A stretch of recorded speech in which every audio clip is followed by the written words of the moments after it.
আসসালামু আলাইকুম। দেখেন ছাত্র বাস মালিক মালিক তো ভাই আমি কি দেশের ভাড়াটিয়া?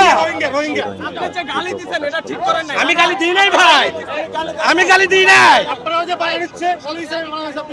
আমি একটা গালি দিই নাই ভাই।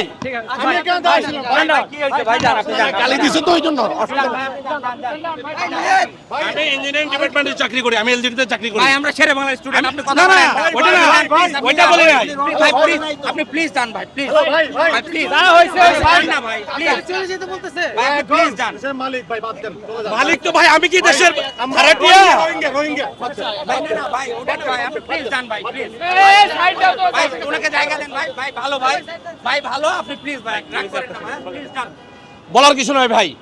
ভাই, যান প্লিজ যান। দাবি আদায়ের জন্য প্রেস ক্লাব যথেষ্ট পরিমাণ জায়গা আছে, দাবি আদায়ের জন্য ওনাদের ভার্সিটিতে অনেক জায়গা আছে। দাবি আদায় মানে যে রাস্তা আটকায় না ভাই। আমার প্রবলেম হচ্ছে দেশের অর্থনৈতিক ক্ষতি হচ্ছে, আইন শৃঙ্খলা বদনাম হচ্ছে।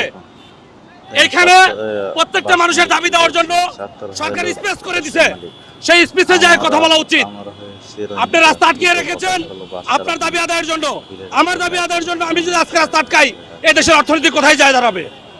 এই দেশের প্রত্যেকটা মানুষ নাগরিক, ওনারা তো স্টুডেন্ট। একজন স্টুডেন্টের আচরণ কি রাস্তা আটকিয়ে কথা বলা সাজে?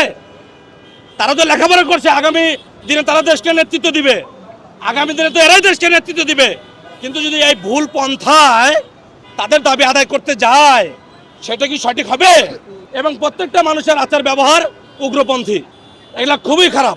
সঠিক পন্থা কোনটা মনে হচ্ছে? সঠিক পন্থা ভাই, এটা গণপ্রজাতন্ত্রী বাংলাদেশ একটা সরকার, এই দেশে বর্তমান দেশে একটু সংকটময় সময় যাচ্ছে, সকলের উচিত সহযোগিতা করা। ওনাদের দাবি যদি আদায়ের প্রয়োজন হয়, ওনারা প্রেস ক্লাবে যাবে, প্রেস ক্লাব আছে। ওনারা বলছে যে ওনারা একটা ভার্সিটির স্টুডেন্ট, সেই ভার্সিটিতে যথেষ্ট পরিমাণ স্পেস আছে। আন্দোলন